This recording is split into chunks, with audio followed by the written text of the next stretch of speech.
玄学大师嘲笑我不懂风水，硬把一块风水宝地说成凶坟。我说您找墓穴是有优点的，一个字，快，刚找到就能住进去。他不知道我是茅山传人，而我这次是来抓僵尸的。著名玄学大师范中达近日抵达玉江山，一口道出此地为九江龙脉会首，有龙泉宝穴，引发热议。当手机上出现这条新闻的时候，我就意识到要出事了。只因我现在就在玉江山，而这里并没有什么龙脉宝穴，只有一座刚被挖出了盗洞的凶坟。望着那湿气弥漫的盗洞洞口，想到那玄学大师说的龙泉宝穴就是这个地方，我忍不住夸他人老心不老。老鼠吹猫屁，没事找刺激。老大不小了，还真是个花样作死的好年纪。想着趁人没来，我得赶紧把里面的粽子抓出来。然而身后遥遥几声鞭炮声传来，一众玄学大师带着负伤保镖进山了。我看着脚底下的盗洞，陷入了沉思。我叫李相柳，是茅山当代掌门。最近因为我师父回魂，我降级成为茅山第433代传人。此刻我正藏在进山的人群中，好奇的像个没见过山的宝宝。而神奇的是，那盗洞明晃晃就长在地上，只被我半掩不掩铺了一根柳条。在场30多个人，竟然一个人都没有发现。进山队伍带头的，据说是杭州房地产大亨首富刘建南，刘老板。我好奇地看着刘建南同志，是杭州马打高端局没带你吗？建南同志，你怎么就杭州首富了？而他请来的4位玄学大师，不出意外的就有那位范中达，范大师，一个蓄着山羊胡子、穿着长袍马褂的马脸老头。我同样看了他一会儿，甚至给他使了个眼色，好歹要让他发现这里有个盗洞，知道地下有墓，别瞎几把添乱了。然而他摸着自己的山羊胡，对我自信一笑。张周记大师没来，只派来了他的弟子，看来是对范某很放心，知道有我在，这分金定穴轻而易举，绝不会有什么差池。我一愣，再看那些老板对我尊敬的表情，我突然明白过来，我还有个假儿。刚来，我这是混成领导了吗？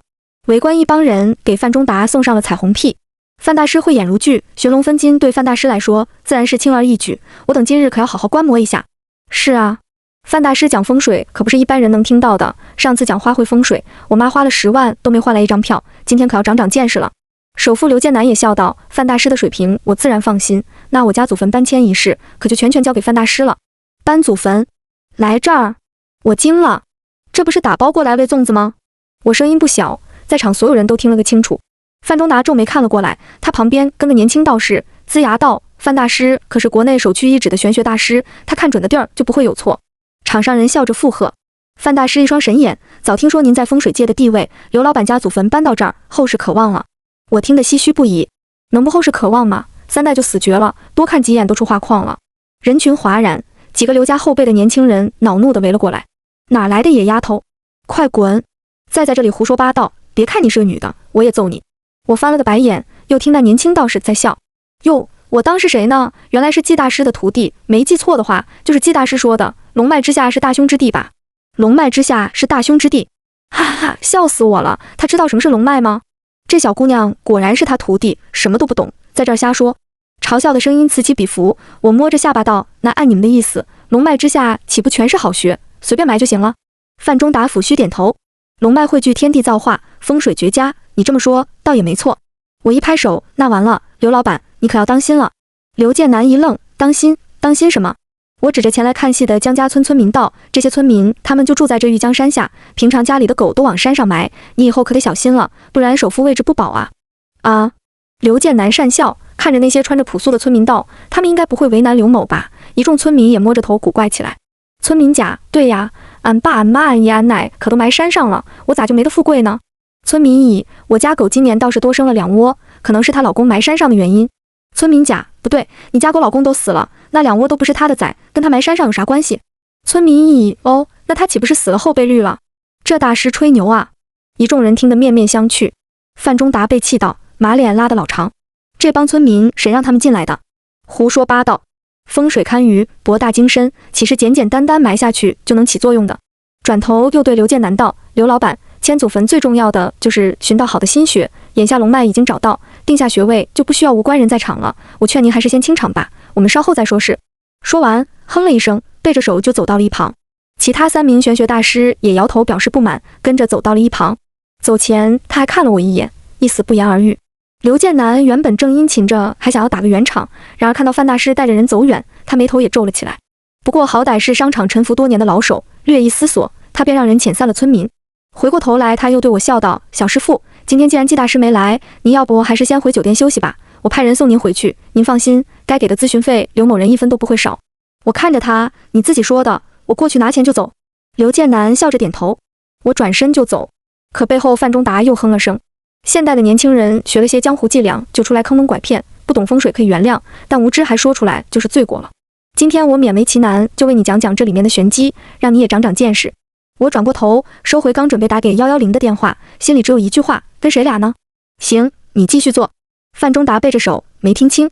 他指着玉江山侃侃而谈道：木葬风水讲，择木逢阴，取风取水。这块地四面环山，背阴避阳，上取天水，下会地泉，可谓是难得的风水宝地。众人啧啧称奇。刘老板喜道：果然是好地方，龙泉宝穴，好地方啊。范中达继续道：而更特殊的是，这里可是古代九江龙脉会首，各朝皇陵选址之一。你们说这样的地方葬下去，何愁后代不旺，家族不兴？我赶紧讨人厌。历史上短命的王朝，横死的皇帝2只手都数不过来。范大师一下被噎住，他身旁几个大师火了：没大没小，我看你今天是诚心跟我们过不去。来，那你说说这个地方是个什么风水？要是说不出来，你们师徒俩就从此别在国内算风水了，我会申请风水协会将你们除名。我摊开手，行，那我就说说，你们站稳喽。指着脚下，我掷地有声，这里我说是白虎过堂悲双刃，青龙含煞似水风的大凶之地，主家葬在这儿，兵伐难消，时运难继，不用3代就会人财两空，家破人亡。范中达听得恼怒，刚想说话，我抬手阻止。既然你们让我说，那我没说完，你急什么急？转身看着玉江山，我继续说道：你说的不错，玉江山的确是龙脉，也是九江龙脉会首之地。不过风水中，龙脉只是其一，完整风水讲的是龙、穴、沙、水、象，对应的就是密龙、查沙、观水、点穴、立象，这也便是寻龙5诀。我们脚下这个地方为龙脉不假，但查沙要求主山脉的前后左右均有环护山，阻挡风水中的煞晦之气。这里东白虎突，西青龙平，南北朱雀玄5个有山谷，就像2把刀子插入了山脊，不成屏障，完全是烂风水。再说这观水，山不能无水，无水则气散，无水则地不能养万物，什么天水地泉，雨下的勤快，还是你看见地下河了？这里无水，没得观。所以这便是风水中白虎过堂被双刃，青龙含煞似水风的大凶之地。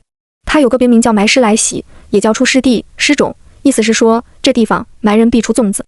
一通话顶得范中达瞪大了眼睛，所有人震惊不安地看着范中达，想知道我说的是不是对的。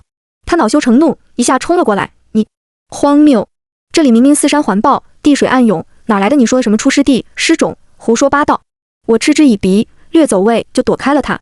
刘建南此刻也明显乱神，让人扶着范大师，他紧张地问我：那点穴、立象呢？我摇了摇头，山无屏障，水无活水，点穴在此已经毫无意义了。他面露愁容，很明显已经信了几分。我这时也才松了一口气。而也就在同时，人群有人惊声喊了起来：这里好像有个盗洞！一旦激起千层浪，所有人看了过去。我嘴角上扬，终于是有人发现那个盗洞了。然而没等我准备开溜，范中达突然激动道：我就说这里是宝穴吧。他指着盗洞，情绪激昂，看，如果是兄弟，那老祖宗怎么会把自己葬在这里？这里就是龙泉宝穴所在。小丫头片子信口雌黄，胡说八道，这下还有什么好说的？另外几个大师一看，眼前一亮，立刻附和：对呀，老祖宗传下来的风水术，难不成他们还看不懂这里的风水吗？对，这里肯定是个古墓，说不定埋的是个王爷，甚至皇帝，他们怎么可能把自己埋在大凶之地？我就说龙脉底下怎么可能是大凶之地，差点被这小丫头骗了。我无语扶额，唯一的死法他们竟然发现了。刘建南面上也是一喜，不过想到什么，他叹气道：可这里如果是古墓，那我家祖坟还怎么迁到这里？范中达盯着盗洞，眼中闪过异色，既然有盗洞，那这墓8成被盗了，我们不妨就下去看看，如果墓被毁了，搬旧坟迁新坟一样可行。还搬旧坟？我彻底服了，高高竖起了大拇指。范大师，您老人家找墓穴是有优点的。范中达怎么说？1个字：快，刚找到就能住进去。众人还是决定要下墓。对于我说的僵尸，他们嗤之以鼻。都什么时代了，还相信僵尸？林正英电影看多了吧？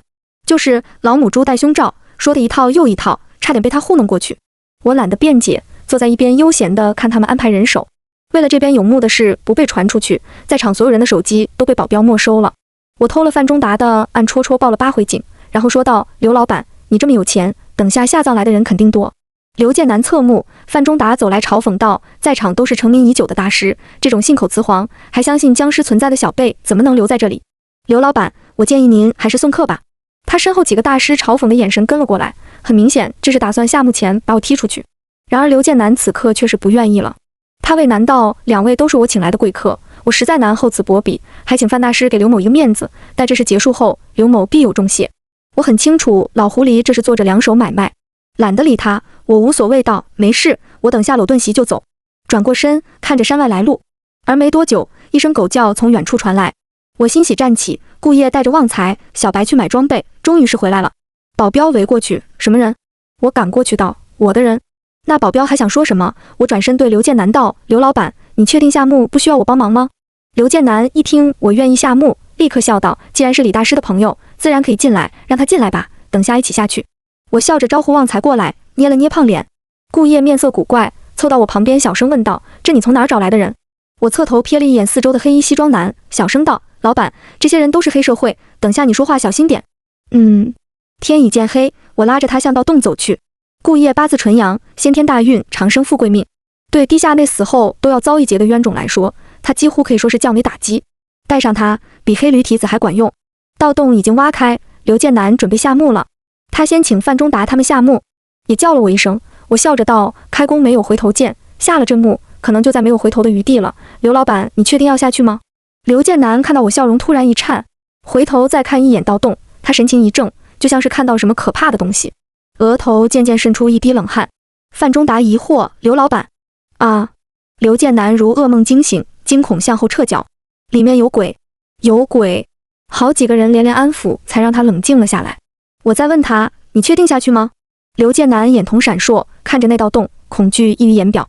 范中达冷哼一声，小丫头倒是会吓人，我倒要看看这里有什么可怕的。他看都不看我就往盗洞里走。刘建南也似乎找到了主心骨，咬牙站起，带着人前簇后，拥着范中达就往下走去，一眼都没敢再看我。知道拦不住了，我耸耸肩，带着顾烨旺财跟在了最后面，而身后几个黑衣保镖已经守在了门口。顾烨疑惑道，刚才是怎么回事？那人怎么跟见了鬼一样？我放慢脚步，声音沉了下来。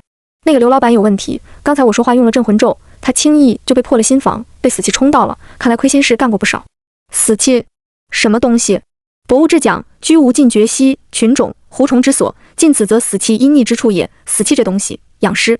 顾烨他还不知道来这里是干嘛的。闻言啊了声，我安慰拍了拍他的肩膀，老板，这是你第一次抓粽子吧？你放心，我也是。拉着他，我从盗洞一跳而下，一条地宫墓道便出现在视野里。我看了眼刘建南等人戴的头戴式矿灯，不着痕迹地将手探进了包里。墓道四面墙壁雕刻着神兽壁画，横眉怒目，凶煞不凡。可因为盗洞挖开已经有一段时间了，壁画原先的色彩已经被氧化殆尽了，看着稍有些单调。我注意到雕刻中有麒麟、辟邪、天鹿，这是古代3大祭祀神兽，古人把它们对置于墓前，既有祈护慈墓、民宅永安之意，也作为墓主人升仙之坐骑。范中达他们左右观看着墙上石刻，眼中那抹贪色终于是流露出来了。最低稀罕。刘建南惊喜，嘴角勾起一抹玩味的笑容，就看向了我。我笑了，这才确定，这一伙人就是借迁坟的名义来盗墓的。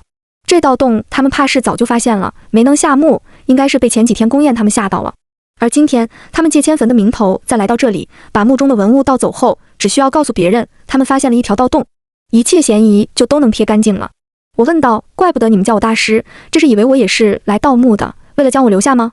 刘建南淫笑道，难得有女的干我们这一行，不过可怜这么一个如花似玉的小美人就要死在这里了。你嘴巴放干净点。顾烨冷声呵斥着就要上前，我伸手拉住他，小声道，放心。将他拉到身旁，我对刘建南冷笑道，你是做的天衣无缝，不过就凭这范中达，你确定他能帮你找到墓室，打开墓门吗？范中达自信道，原先没找对墓室的方位，挖的盗洞歪了少许，不过既然已经到了墓道，寻到墓室自然也就很容易了，大家分头找，寻到地宫墓门，还愁打不开它吗？几个保镖拉开背包，几捆炸药赫然映入眼帘。刘建南得意大笑，行了，大家分头找，找到墓室，我们再好好炮制这位同行。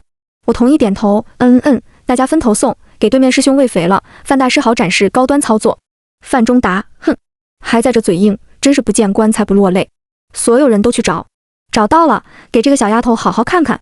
好，一众盗墓贼兴奋地向两边找去。我嘴里数道：1、2、3、4。范仲达不屑，故弄玄虚。我7、8、9，从背包取出一颗白球，我向上一抛，10。白球落地，一片白烟陡然炸开。刘建南惊怒，刚想让人抓住我，然而一声凄厉的惨叫突然从远处传来，惊恐至极，急速衰弱，直至静不可闻。气氛突然恐怖，所有人被吓到，不自觉后退。而四面传来我的声音：良言难劝该死鬼，慈悲不渡自绝人。刘老板，真正的盗墓开始了。盗洞虽小，底下墓道却是四通八达，占地极广。我和顾烨跑了10来分钟后才停下了脚步。这期间，身后惨叫声几乎就没停过。顾烨喘着粗气，惊问道：“刚才那是什么东西？”我喘了口气，满不在乎地回道：“当然是僵尸了，不然墓里真的能长粽子吗？”顾烨难以置信：“真有僵尸啊！我还以为你吓唬我的。那我们还往这么深的地方跑，岂不是刚出虎穴，又入狼口了？”我笑了，可不是我想往这里跑，而是不往这里跑不行。我们进来之前，盗洞打开已经有一段时间了。这段时间生气入墓，若阳犯煞，墓主人很容易起尸，所以我就一直守在那里。但让我没想到的是，我们一下墓，墓室都没到，墓主人竟然就出关了，这就很吓人了。顾烨疑惑：吓人？如此可见墓主人情绪管理相当不到位，要是乱跑和他撞上，免不了就是一顿毒打。咱们还是先躲着点。顾烨苦笑：那我们为什么不从盗洞离开呢？我指了指墓道墙壁，盗洞可不好走，你听。顾烨半信半疑，将耳朵贴在石壁上，随后几声惊恐的惨叫就从石壁传入了他的耳朵。他一惊，撤回耳朵问我：你有办法对吧？我笑道：当然，我可是茅山的，没人比我更懂打僵尸。抱起脚下有点发抖的旺财，我顺起他脖子上的肥肉，就攒出一个肉花。旺财，等下僵尸要是咬妈妈，你就用你的2下巴、3下巴、4下巴、5下巴保护妈妈，这局有你稳赢。旺财两眼瞬间睁得溜圆。我抽出我的桃木剑，贴上一张镇尸符，顺便叫出小白：小白，你就和我打后排，僵尸要是赶出来就削他。再把桃木剑递给顾烨，我道：抓僵尸就靠你打前排了，咱俩抓了他回去卖给动物园，3七分。如此，万事俱备。顾烨甩着手里的伸缩式桃木剑，看着上面写着的伸缩式大宝剑，给你奇妙除魔体验，他嘴角直抽。香柳，你最好知道你在说什么。我拍了下他的肩膀，安慰道：其实也不用担心，我大致看了一下，这座阴宅坐北向南，东4宅中属坎，它的生气方位在东南方，也就是我们现在走的方向。此地的主人如果不是个受虐狂，绝不会来这里的。顾烨笑了，那我就放心了。然而，一声低闷的呼吸声突然出现在了我的身后。顾烨瞳孔一颤，我怀里旺财瞬间炸毛。我仓皇转身，一双皮战骨露的轻手离我脖子只有1尺距离，不等我反应，就掐向了我的脖子。随之冲击而来的湿气让我脑子一片空白。吼！旺财一瞬扑向清江，然而只一下，他便被磅礴湿气冲撞而开。青皮毛脸，惨绿双眸，一个浑身长满红色尸毛的僵尸嘶吼了起来。一个词出现在了我的脑海里：僵尸王。红毛僵王继续冲向我，我勉强提起胳膊阻挡，然而面对僵尸王的黑硬长甲，我丝毫没有信心能挡住。千钧一发之际，一个身影拦腰撞进了僵尸王怀里，一下将他撞倒。顾烨大喊：走啊！我瞳孔骤然缩紧，抬脚一踢，脚下顾烨掉落的桃木剑飞出，就钻进了顾烨颈下。桃木剑毫秒之间挡在了红毛僵王嘴前，拦住了他的一咬。然而就这一咬，桃木剑便白烟四起，瞬间分崩离析。顾烨惊呼，一道明光炸裂，他被炸飞当场。顾烨，我赶紧抱住他，拉着他就往后撤。旺财跑来，挡在我俩身前。小白紧张地释放出半成品鬼域，鬼影绰绰，冲刷向暴怒的僵王。墓道冤魂哀嚎声中，红毛僵王发出怒吼，红色毛发飘扬，一股浓郁至极的血腥味飘散开来，气氛瞬间剑拔弩张，一触即发。我咬了下舌尖，让自己冷静下来。喂，难得一头血僵王，多少年的造化，这世间你可能就是最后一头血僵王了，真要和我在这里不死不休吗？我提起桃木剑走到前面，几道符箓看也不看便贴上了桃木剑，随即拧起剑指，举剑一划，桃木剑升起明光，墓道瞬时间大亮。而我这时才看清，这血僵王浑身鲜血淋漓，一套古衣破损不堪，几多弹孔。很明显，他和刘建南等人已经遭遇过了。我将桃木剑指向他，血僵王惨青色的眼瞳毫无反应。而就在我以为这场仗已经避免不了了的时候，他却是一声嘶吼，向后一跳，身影遁入黑暗中，失去了踪迹。我松了口气，退回了顾烨身边。你怎么样？有没有被咬到？顾烨深深呼了几口气，摸了下脖子，那里黑红一片，不过还好只是被炸开的桃木剑伤到了皮肉。我找东西给他清洗伤口包扎。这波我的锅，没注意到湿气什么时候开始浓郁的，我欠你。顾烨摇了摇头，接过了我手中的棉纱。那血僵尸怎么回事？你不是说他不应该往生气味的方向走吗？我也搞不懂了，放着那么多麻瓜不抓，这僵王跑这里来，属实有点大病。顾烨处理好伤口，我拉他起来。本来现在应该送你出去，这条道我刚才察觉有风，我们现在走的这个方向应该就有个出口。但我想了想，我们回到洞。顾叶点头，毫不犹豫就同意了我的判断。我带头往回走，一只纸鸽被我随手丢下，随风卷入身后墓道，消失不见。回去的路上，血腥味渐渐浓郁。我提醒道，血浆好吸食血液，是古代4大僵尸始祖中江辰的后裔。这次他吸食了不少血液，吸收后实力怕是又提升了。等下万一打起来，不要靠太近。顾叶小白点头，旺财嗷了声，抬着头警惕地观察着四周。没多久，我们就回到了原先盗洞的位置。然而眼前一片黑烟浓重，遮住了视线，火药味浓郁，让我突然有种不好的预感。小白操纵阴风吹了下，黑烟散开，露出后面一片焦土塌方。盗洞被埋在了坍塌的废墟后。得，这帮人还真是黑社会来砸场子的，砸场先砸门。现场还有几具尸体，如我所想，血液都被吸干了。死状和江家村的几个村民几乎一模一样。剩下的人不知道逃去了哪里，尸体中并没有刘建南、范中达几人。顾叶叹气，这下只能回去走那条路了。不行，我果断摇头。好马还不吃回头草呢，我决定了，今天非砸了这场子再走不可。旺财力挺。顾叶这时提醒我，那边有人。我顺着他的指头看去，果然见一个人正躲在远处一耳室里，小心地往外看，视力似乎不怎么好，没有发现我们。我摸过去就是一脚。啊！别吃我！那人吓得惨叫，我举灯一看，竟是原先跟在范中达身边的年轻道士。顾叶怕他乱叫把僵尸王引来，一把掐住了他的脖子。我问刘建南他们去哪儿了？年轻道士颤颤地用手指了个方向，我取出指南针看了一眼，发现是北。他恐惧道：真的有僵尸，刀都砍不动。李大师，我现在相信你了，求求你一定要把我救出去。我翻个白眼，我还想等人救呢。我问你，盗洞谁炸的？年轻道士紧张摇头，不是我，是刘老板，他炸那僵尸炸他的。我点头，这样啊，那你带我找你们老大去。年轻道士还想再说什么，顾叶一脚就给他踢出了耳室，他只好小心翼翼向前面走去。而没多久，湿气再次浓郁起来。1、2，年轻道士一愣。3，我拉着顾叶就跑。年轻道士差点吓死了，别，你们等等我，不要把我一个人留在这里。他慌张地向我们追来，而前面灯光出现了，刘建南和范中达带着不到10个人出现在了视野里。他们一见我就惊喜地叫出了声：李大师，我们可找到你了。我也惊喜地叫出了声：范大师，我们可找到你了，快帮我们拦一下，后面僵尸追上来了。范中达惊喜的表情一致，其他人转身就跑，只留下老胳膊老腿的他半天跑不远。我2、3步就追上了他。范大师，僵尸就在后面，你和你徒弟先顶着，我去把老刘他们叫回来听课。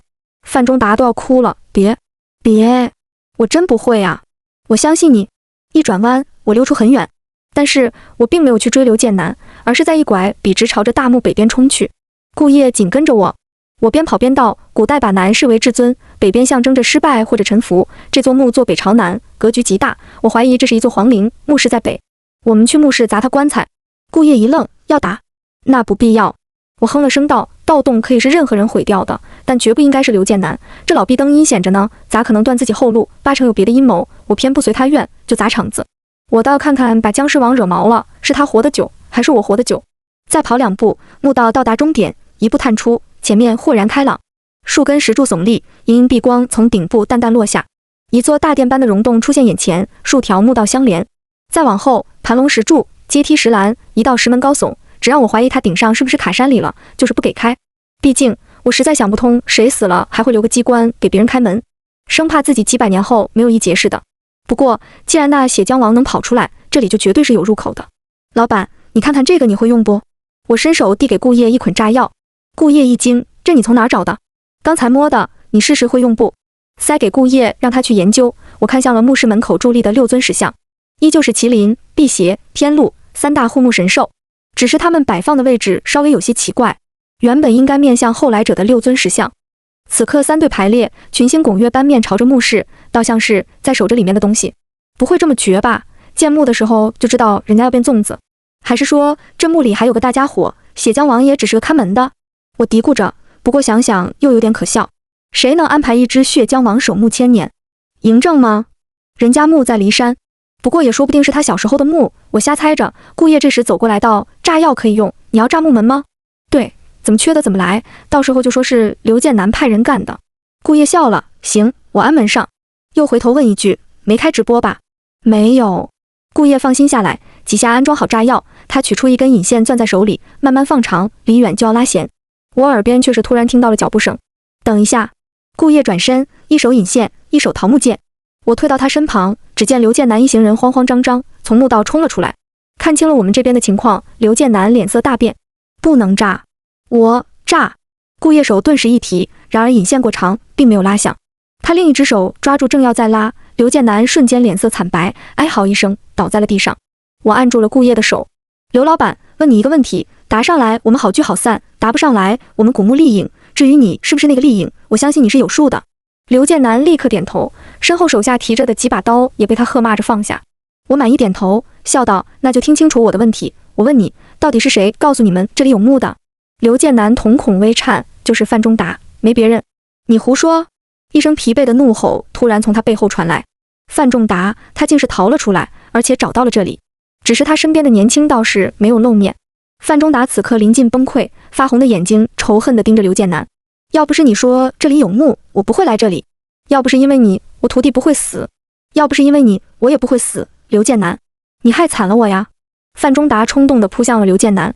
刘建南被骂得慌了，忙让手下控制住范仲达，偷看我的反应。我面无表情道：顾烨，拉吧。别！刘建南声音都发着颤。他急忙道：是一个叫冯修远的人告诉我这里有墓，我公司欠了银行很多钱，新的贷款下不来，他告诉我这里有墓，让我来挖的。我不置可否，为什么不能炸墓门？刘建南一愣，这是第二个问题呀。我笑了。哦，是吗？对不起，我数学是体育老师教的，不过我体育特别好，不信你看。我接过顾烨手里的引线，就是狠狠一拉。啊！刘建南尖叫。接着，顾烨无语扯过我手里的线头，看着被扯崩线的衣服，叹了口气。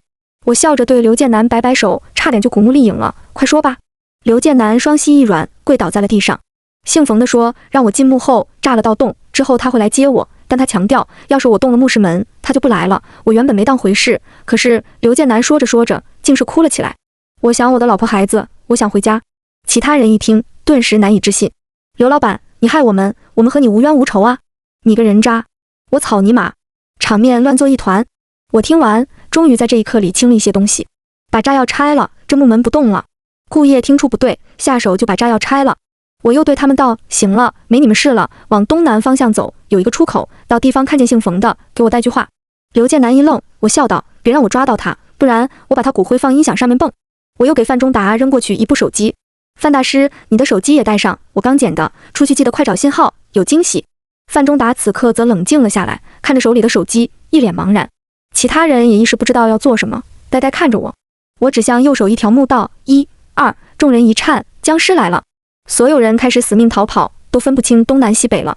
我耸了耸肩，从包里取出一块黄布铺在地上，开始一件件放置法器：桃木剑、铜钱剑、八卦镜、三清灵、黄符、九良金，一件件摆好位置。我盘膝坐在了坛前。顾烨问我怎么知道那姓冯的在出口，我没再隐瞒。刚才我们和血浆王对峙的时候，旺财说我们背后有一个人，是那人吓退了血浆王，尸气再次浓郁是在半小时后。我拾起一颗石子，朝着一条墓道扔去，石子当啷啷响，最后撞到什么东西，声音沉闷，停了下来。寂静的溶洞大殿因此更加寂静。我笑道：血浆王，出来吧，丑媳妇总的贱公婆，想必你也清楚，出口有人守着，你现在除了来找我们，已经没有其他选择了。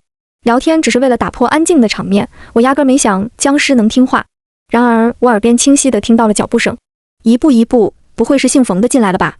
我这样想着，也是紧张了起来。此人所图甚大，玉江山死人事件与他脱不开干系，而我到现在都不清楚他的身份，目的是什么。就像一只臭虫，你压根不知道他想往哪儿飞，实在可怕。我打开远光手电照了过去，一只脚走出，我震惊地发现那竟是一条猩红的尸腿。僵尸走路了，人影从黑暗中走出，血浆王双目透出猩红的血色。他就这么一步步踏出，关节在弯曲，虽然依旧略带僵硬，但毫无疑问，血浆王就是在走路。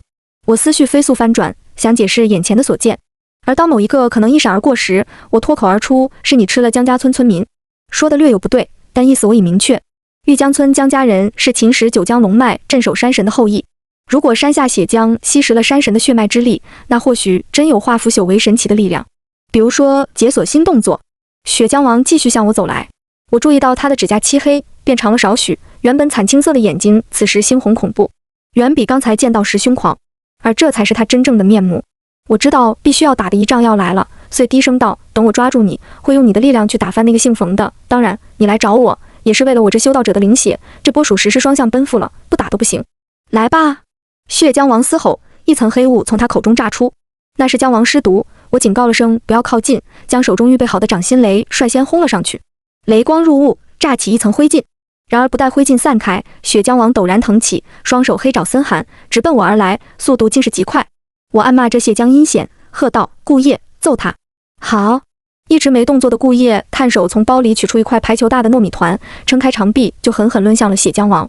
我一惊，刚想问他怎么那么大，就见那糯米团狠狠招呼在了血浆王脸上，灼起一层白烟，直将他打倒在了地上。而我分明见那炸开的糯米里面包着一块石头，刚才砸的血浆王的铜头铁脑都往后一摆。顾叶大声道：“他头怎么比石头还硬？”他又掏出团糯米，而我记得糯米压根儿就没带这么多，又裹东西了。顾叶掂量了下，又是一个满弓斩臂，糯米团直直朝着倒地的姜王轰去。然后，砰！一声爆响，倒地的血浆王怒吼着站起，随后一层浓郁至极的血气将他包围。顾叶的糯米未打到，便在空中被血气冲散，一块石头兀自飞去，被血浆王一把抓住。皮包骨头的师长摩擦着石头，发出刺耳磨牙的呻吟声，随即石粉掉落，咔！那块石头生生被捏碎。施掌之后，血浆王露出血红双瞳，残忍暴力，死死定在了顾叶身上。完蛋！我脚尖点地，与血浆王几乎是同时动作，奔向了顾叶。上灵三清，下灵心神，右居气魄，左居三魂，令我神明，与行长存。急急如律令。出窍！我一指抚眉，引出我的元神，随即一指点出，元神疾飞而去，硬生生在血浆王之前冲进了顾叶的身体。无比浓郁的阳气瞬间将我包围，灼烧若大阳。我喊了声：“顾叶是我！”不管不顾就去接管他的肉身。而也就在下一瞬，阳气退散，我睁开眼睛，咬破拇指，向前一步，就将血指点在了血浆王眉心之上。阳血封尸，血浆王眼睛瞬间闭合，停止了动作。而此时，他的一只尸爪离顾叶的脖子堪堪只有毫厘，我不敢托大，一脚踹出。然而，顾叶堪比古代武侯的体魄，踹在血浆王身上，却如同踹在了一棵大树上。血浆王被踹飞，我也被反震的后退。当下也不敢犹豫，元神离体，迅速返回了本体。呜！我反胃般吐了一口胃气，顾叶腿一软，还没有恢复对身体的控制。然而血浆王已经稳住了脚步，他眉间阳血在迅速腐败发黑，下一刻他便睁眼，一蹦再次向我们扑来。关键时候，旺财吼了声，小小的身子顶了上去，一头撞在血浆王怀里，将他撞开了半步距离。我心一下提起，然而血浆王却是停住了，并没有攻击旺财。枯黑的嘴唇张开，吐出断断续续、令人牙涩的声音：“人奸诈，血重，杀！”我愕然：“你会说话？”血浆王缓缓转头，血红色的眸子看到我后，毫不掩饰那猩红的杀意：“无知鲜血，无知血肉，不可与耳！”血气沸腾，血浆王再次暴走，冲向了我和顾叶。而这次，旺财也难拦在他面前。师傅！我抬头大喊：“咔！”一声石头开裂的声音从头顶石壁传来，我一愣。血浆王同样停下了脚步，惊疑不定地看向头顶。一个白色的小人从头顶石壁里冒了出来，看了一眼下面，见到我，高兴地挥了挥手。随即他又钻回了石壁，然后又一声炸响，石壁轰然塌下。我赶紧拉着顾叶后退，石壁掉落，分隔开了战场。我看向上面，一个人从塌陷的石壁处探出头来。哟，这不茅山掌门吗？一跃而下。我让小白穿墙去摇人，他带人回来了。来人30来几，一身休闲装，正是我师父。茅山当代掌门万小乙。我扑通就跪了，抱住师傅的大腿：“师傅，你可算回来了！他欺负我！”师傅瞥了我一眼，扔下一只纸鹤。看到旁边顾叶，他脸上这才露出笑容：“顾小友好久不见，令尊进来可好？万某最近发现天山雪莲一朵，不知顾老有没有兴趣？来日我登门造访啊！”顾叶挠了挠头，指向血浆王：“万爷，要不先紧着这边？”“好说，好说。”师傅哈哈笑着，转身一脚甩开我。凌厉的目光便打量向了血浆王，摸两件东西不赶紧跑，和他打什么架？出去让考古队大白天来挖他坟不行吗？我凄凄然道：“出口被人堵了，那个比这个难打。”是吗？我怎么感觉我能一把捏死他？血浆王暴怒，对修士的怒火在看到我师父后似乎更加难以抑制。嘶！他捧起血气，仿佛裹挟着一片血海般杀了过来。徒儿退下。好嘞！我爬起就往后跑，然而耳后却是听到了熟悉的请神咒。师傅，你干嘛？师傅风轻云淡，我也没打过僵尸，我叫我师公过来帮我温习一下。捏诀提升，他喝道：“通天达地，济人济物，治天治地，察善察恶。”弟子万小乙，恭请我茅山第57代守护宗师林凤娇降落凡间救万民，福至则行，急急如律令。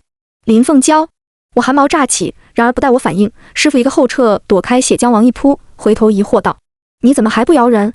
我愣住了，你都叫九叔来了。师傅嫌弃摇头，他一脚踢开血浆王，问道：葫芦娃看过没？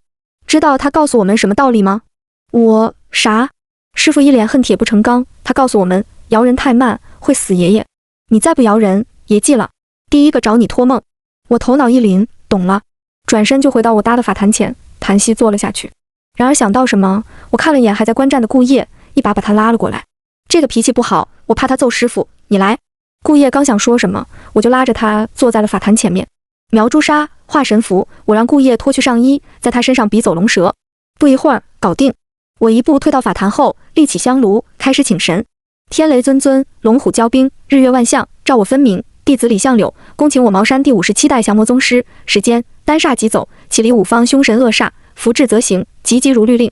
一指点在顾叶眉心，我就听背后师傅惊道：你叫了谁？然而一道灵光已遁入顾叶眉心，师傅声音一紧，糟糕！一指虚化神符，扣在眉心。降神，一道灵光同样遁入他的眉心。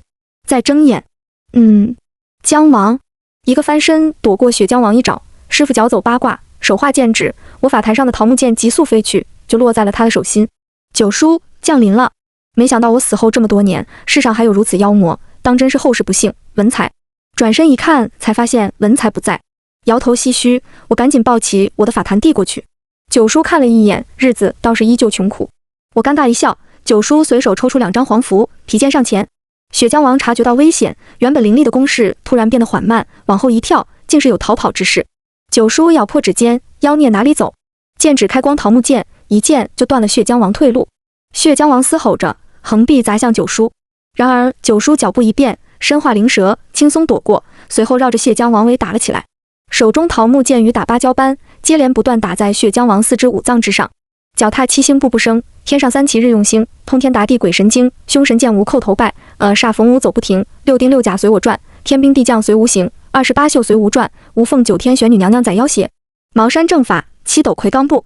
随着最后一步踏出，数道灵光从地下腾起，束缚住了血浆王。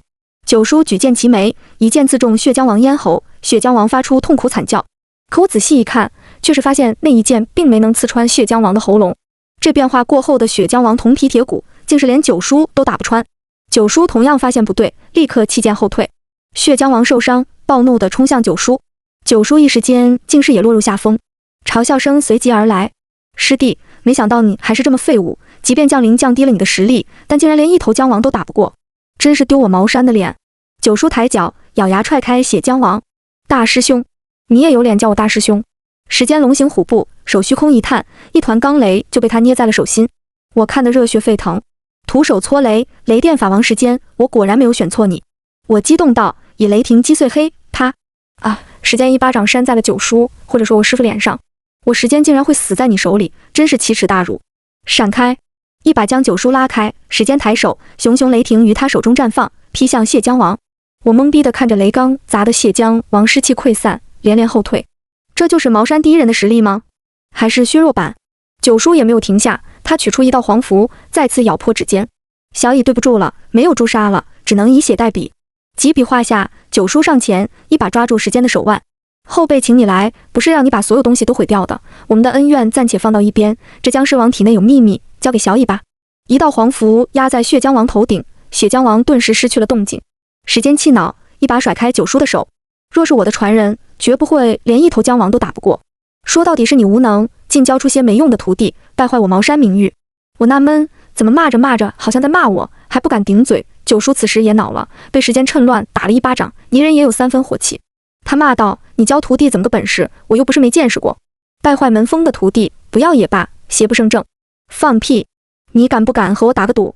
就赌我徒弟将来能不能打倒你徒弟万小乙。我也不挑，就用我附身这人。3年之后，我让他去挑战万小乙，若万小乙输了，茅山从此交给我时间一脉，你敢是不敢？九叔哼了声，大师兄，小乙可不是随随便便一个人就能打过的，你确定要跟我赌？有何不敢？九叔点头，好，那就以3年为期，你要是输了，必须交出你的雷法，回归本宗。一言为定，一言为定。2位茅山大佬斩钉截铁给顾烨定了个小目标，我不敢逼逼，不敢逼逼。随后不待我送神，2人嘴角同时勾起，回灵离开了。师傅晃了下，蹲下来捂着脸就好。啊！又他妈打我脸！我尴尬笑笑，顾烨一下软倒，都没来得及扶。见他醒来，捂着脑袋发愣，我小心翼翼问道：“怎么样？”我脑子里好像多了些东西。我放心下来，拍了下他的肩膀：“那就好好练，3年后你和我师傅有个约会。”顾烨疑惑，我原本就将刚才的事说了出来。顾烨睁大了眼睛，我师傅扑哧就笑了出来：“快，把雷法墨写出来！打什么打？3年后我给俩老头排个剧。”顾烨愣住了，我也愣住了。随后他就被我师傅热情地拉去讨论雷法了。我实在看不下去，提醒道：“门口还有个坏人。”师傅头也不回，然而没几秒，他突然站起，凝神看向了血浆王。他，鼓掌声从血浆王身上响起。精彩！道友道法高超，有幸得见，真乃人生幸事。不过游戏还没有结束，请道友入陵墓内宫，你想要的答案，一切都在门内。随着他话说完，那血浆王身上竟是传来爆炸声。血浆王蓦然睁开眼睛，血红的眼中似有无限的愤怒。然而他的腰已经被从里往外炸穿，血流如水，灌入大地。我这才明白，他所说的血肉鲜血，不可与耳，到底是什么意思？他早已知道自己的结局了吗？吼！一声咆哮，一代血浆王就此死去。顾烨惊声，看他的血。我看去，竟是发现浆王血水流到地面后迅速消失，像是被什么东西吸走了般，没有留下一滴。紧接着，石门突然发出尖涩转动声，微微打开了一道半人宽的缝隙。师傅，怎么办？凉拌。回家。我晚饭还没吃呢。他一招手，小白好奇地飘了过去。随后师傅递给小白一根绳子，小白飞起，将绳子挂在头顶破洞上。师傅理也不理之前血浆王身上的声音，向上爬去。我对顾烨耸了耸肩，把旺财绑腰上，也跟着爬了出去。而上面竟是一条墓道，墓道左右白骨累累，靠墙而坐。这似乎是当时建造陵墓的工匠为了不被灭口留下的一条出路。只是不知什么原因，这帮人还是困死在了这里。师傅背着手就走，我和顾烨旺财赶紧跟上。墓道一路盘旋而上，没过多久，我们眼前就出现一道亮光。走过去抬头，才发现是一口干涸的古井，而我们正在井底。师傅，你是怎么找到这条路的？师傅笑了，想知道吗？好好查查这里的风水。师傅笑着拍了下我的肩膀，抓着下来释放的绳子向上爬去。回去路上，我看到山下停满了警车，刘建南、范中达几人竟然真的从那个出口逃出了古墓。这时他们正被警察一个个往车里塞。我听到2个警察在议论：范大师真不愧是大师，那么多人眼皮子底下竟然报了8回警，连税务局都接到了他的举报，真是难以想象他是怎么做到的。是啊，只是可惜在墓里受了惊吓，出来就精神失常了，怕是活不了多久了。可惜了。警察唏嘘不已。师傅看了我一眼：你干的？我耸耸肩，为人民服务。师傅笑了声，拐了个方向避开了警察。乖徒弟，你这小白不错，给我养吧。不行，小白可是我一把尿拉扯大的，有感情的。哦，这样啊，我说他身上怎么一股人味呢？怪好闻的。回去让小白给你做个原味菜，让旺财去帮忙。什么菜？狗胶尿饼。